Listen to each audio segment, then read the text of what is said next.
ገና እንደተገናኘን እርፍ ያልኩበት ሰው ነው። የምናገረውን ቃሌን ያውቃል፣ አንደርስታንድ የሚያደርግ ሰው ነው።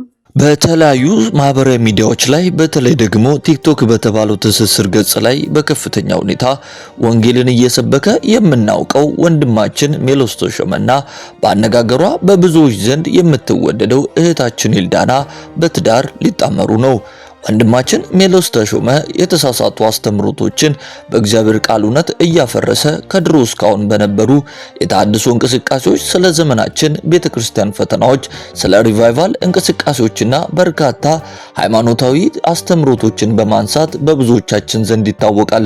ታዲያ በትናንትናው ዕለት እንግዲህ በአንድ ወቅት በፍቅር ተጎድታ ወደ ፌሚኒስትነት ልትገባ ነው ተብላ የነበረችውና በተለይ ሲንግል ሴቶች የሚኮሩባት በአነጋገሯ ደግሞ በብዙ ዘንድ ተወዳጅነትን ካተረፈችው ከእህታችን ኤልዳና ጋር በትዳር ሊጣመሩ ሽምግልናው ተልኮ እሺታን ተቀብሏል። ታዲያ በዚህ ጉዳይ ላይ የተለያዩ ሰዎች የየራሳቸውን ሐሳብና አስተያየት እየሰጡ ይገኛሉ።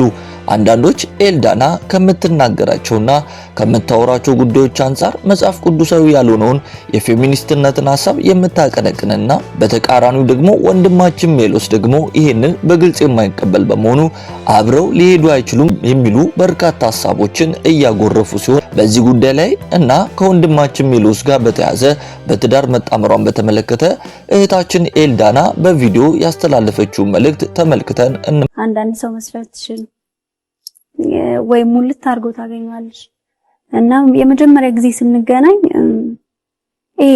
ውስጥሽ የምትፈልጊው አይነት ሰው አለ። በቃ እንደዚህ አይነት ሰው ቢሆን ብለሽ የምትመኘው አይነት ሰው አለ። በቃልም አትናገር ማስረዳት አንዳንዴ ለማስረዳት የሚከብድ ሰው አለ፣ ግን ውስጥሽ ስቲል የሚፈልገው አይነት ሰው ማለት ነውና በእርግጥ ይሄ ነገሩ አልልሽም፣ ግን በቃ ስንገናኝ ቦታው ላይ ነው የገባው።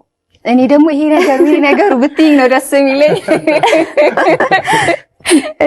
እንጃ ብዙ ጊዜ አስቤያለሁ እንደው ከምኑም የጎደለ ሰው አይደለም። ብዙ ጊዜ በእርግጥ ፍቅር ውስጥ ሲሆኑ ሰዎች አያውቁትም ይባላል። እኔ አሁን ምንም አልለፋውበትም፣ አልደከምኩም። በቃ ገና እንደተገናኘን እርፍ ያልኩበት ሰው ነው። የምናገረውን ቃሌን ያውቃል፣ አንደርስታንድ የሚያደርግ ሰው ነው። በደንብ ደግሞ የሚሰማሽ ሰው ስታገኝ አንዳንዴ ማትናገሪያቸው ብዙ ነገሮች ይኖራሉ እንዲሁ አንደርስታንድ የሚያደርግሽና እንደዛ አይነት ሰው ስታገኝ በቃ ልብሽን ያሳርፋል። አይቶ የሚረዳ ልብሽን ካላሳረፈው ትልቅ ችግር አለ ማለት ነው። ውስጥሽ ገና ያልሞላ ነገር አለ ማለት ነው። ዋናው እሱ ነው። ሪሌሽንሺፕ ወደ ትዳር እንዲያድግ ዋናው የሚረዳው ነገር እሱ ነው። አንቺ ካላረፍሽበት ቤት ሊሆን ስለማይችል ማለት። በቪዲዮ ላይ እንደተመለከታችሁት እንግዲህ እኛም እንደ አንድ የክርስቲያን የዩቲዩብ ቻናል ለወንድማችን ሜሎስና ለእህታችን ኤልዳና ትዳራቸው የአብርሃምና የሳራ አይነት ይሆን ዘንድ እየተመኘንላቸው እግረ መንገዳችንን ከእግዚአብሔር ቃል አንጻር ስለ ትዳር አንዳንድ ነገር እንበላችሁ። በሕይወታችን ዘመን ጌታን ከመቀበል ቀጥሎ ያለ ትልቅ በረከት ትዳር ነው። ይህም የሁለት ሰዎች ጓደኝነት አንድ ወደ መሆን ይመጣል እና አንደኛው ለሌላኛው መኖር የሚጀምርበት የህይወት ስርዓት ነው። ያው በክርስትና ጋብቻ ቤተክርስቲያን ባልና ሚስት ብላ ከሰየመችበት ደቂቃ ጀምሮ ባልየው የሚስቱ ባለቤት፣ ሚስትየው እንደዚህ ይሆናሉ። እስቲ ስለ ባለቤትነት ትንሽ ልበላችሁ። ባለቤት ማለት የአንድ ነገር ወሳኝ ተጠሪነቱ የእርሱ ብቻ የሚሆን ነው። ማለትም እኔ የባለቤቴ ብቻ ነኝ፣ በእኔ ላይ የባለቤትነት ስልጣን የተሰጠው ለእርሱ ብቻ ነው ማለት ነው። በመጽሐፍ ቅዱስ ውስጥ ሳራ አብርሃምን ጌታዬ እያለች ትጠራውና ትገዛለት እንደነበረ ሁሉ እኔ ውድ ባለቤቴን ባለቤቴ እያልኩ ብጠራውና ብገዛለት የሚሰናከል ይኖራልን? ብቻ ምን ልበላችሁ፣ ትዳር እግዚአብሔር ያከበረው ትልቁ ተቋም ነው። የጋብቻ አስተማሪዎች ምን ይላሉ? የትዳር መሰረቱ ኢየሱስ ላይ ሆኖ ወደ ላይ የተሰራ እየተገነባ ጥንቅቅ ብሎ የማያልቅ ዘወትር የሚሰራ ትልቅ ተቋም ነው ይላሉ። ማለትም ከትናንት ዛሬ ከዛሬ ደግሞ ነገ እያልን እያሻሻልን እየተቀረጸን የምናድግበት ህይወት ማለታችን ነው። የትዳር ዋናው ነገር ምንድነው? ከትዳርስ የምናተርፈው ነገር ምንድነው ካላችሁ ባልና ሚስቶች ጌታ እስኪመጣ ድረስ ለበጉ ሰርግ ባልየው በመንፈሳዊ ህይወቱ ብቁ ሆኖ ማቅረብ፣ እርሱ ደግሞ እንደዛው ይሄን ኃላፊነት ኃላፊነቱን መወጣት ጭምር ነው። ማለትም ከስጋዊ ነገር ያለፈ መንፈሳዊ ህይወታቸውን የሚሰሩበት ቦታ ጭምር ነው። በትዳራቸው ብዙ መልካም ነገሮችን ብታደርጉ ነገር ግን ለመንፈሳዊ ህይወታችሁ የእግዚአብሔር ቃልን ካልመገባችሁት መጋባታችሁ የእውነት ምንም ነው። የዘንድሮ ሚዲያ ትዳር ውስጥ ለተፈጠሩ ችግሮች ሰላምና እርቅ ለማምጣት እየሄዱበት ያለው መንገድ ታዲያ ፈተና ውስጥ እየገባ ነው። ትዳር ያላለቀ የህይወት ዘመን ትምህርት ቤት ነው። አብሮ በመኖር ውስጥ የድካም ብሎም የጥንካሬም ጊዜ አለው። ትዳር ሲታመም ወይም ግጭቶች ሲበዙ ባለትዳሮች ከቤት እንዲወጡ አይበረታታም። የአካል ርቀት የልብ ርቀትን ይፈጥራልና በቤታችሁ በመሆን ለማከም መፍትሄ ለመፈለግ መጣር ያስፈልጋል። ግጭታችሁን ለሚዲያዎች ሰዎች አታቅርቡ፣ ሚዲያ ያጋልጣልና። ትዳር በህዝብ አስተያየት መፍረስም የለበትም። የትዳር መስራች ፈጣሪ እግዚአብሔር ነው። ፍቺን የሚያበረታታ አቀራረብ እየበዛ በመሆኑ አቀራረቡ ትክክል አይደለም።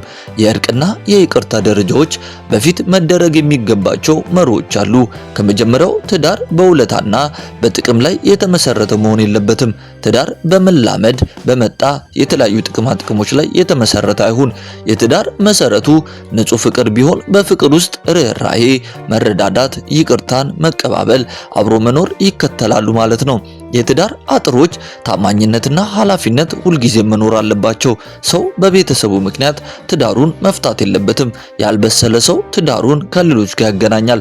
ትዳርን ከጓደኛና ከቤተሰብ አባላት ጋር ጣልቃ ገብነት መጠበቅ የባለ ትዳሮቹ ዋና ኃላፊነት ነው። ከቅርብ ጊዜ ወዲህ ታዲያ በተደጋጋሚ በሚዲያው የትዳር መልክ የሚያበላሹ ጉዳዮችን እያየን ሲሆን ሰዎች ለመለያየት አማራጮችን እያዩ ያለበት ጊዜ ነው። ይህ ቶሎ ካልታከመ አብሮ መዝለቅ አይቻልም። ትዳራችን የጋራ ሀብታችን ነው። ትዳር መንፈሳዊ ነው። መንፈሳዊ መሆን ይጠይቃል። ይቅርታ የሚያደርግ ሰው የበሰለ ሰው ነው። ይቅርታ የቤታችን አየር መሆን አለበት። ይቅርታ የማይለመድ ሰው ጥሬ ነው። ለታመመ ትዳር ኑዛዜ፣ ይቅርታ፣ ካሳና እርቅ መኖር አለበት። ትዳርን ማደስ ይቻላል። ትዳር ክቡር ነውና ዘፍጥረት 2:24 ላይም ሲናገር ስለዚህ ሰው አባቱንና እናቱን ይተዋል፣ በሚስቱም ይጣበቃል፣ ሁለቱም አንድ ስጋ ይሆናሉና እንደሚል። ውድ የረቡኒ ሾው የዩቲዩብ ቻናል ቤተሰቦቻችን የእናንተው መንፈሳዊ ቻናል እንግዲህ በመንፈሳዊ ዘርፍ ውስጥ እናንተን ያንጻሉ፣ ያስተምራሉ፣ ያበረታሉ ብለን የምናስባቸውን ልዩ ልዩ የሆኑ መንፈሳዊ ክስተቶችን፣ መልእክቶችን እንዲሁም የተለያዩ ትምህርቶችን ወደ እናንተው የምናደርስበትና የምናቀርብበት የዩቲዩብ ቻናላችን ነው። እናንተም ደግሞ ወዳችሁና ፈቅዳችሁ የዩቲዩብ ቻናላችን ከ6000 በላይ ሰብስክራይብ እንድናገኝ ከጎናችን በመሆን ስላበረታችሁንና እያገዛችሁን ስለሆነ ምስጋናችንን እያቀረብን ለዚህ ቻናል ደግሞ አዲስ የሆናችሁ የምንለቃቸው የተለያዩ መንፈሳዊ ፕሮግራም በፍጥነት እንዲደርሷችሁ ቻናላችንን ሰብስክራይብ እና የደውል ምልክቷን መጫናችሁን እንዳትረሱ ለማለት እንወዳለን። የላይክ ምልክቷን በመጫን ደግሞ የምንለቃቸው ቪዲዮዎች በፍጥነት ሌሎች ሰዎች ጋር እንዲደርስልን ልታደርጉልን ትችላላችሁ እያለን የዛሬው ፕሮግራማችንን በዚሁ እንቋጫለን። ሰላም፣ ጤና፣ ፍቅር በያላችሁበት እየተመኘንላችሁ ጌታ ኢየሱስ ክርስቶስ ሕይወታችሁን ይባርክ እንላለን። ቸር ሰንብቱ።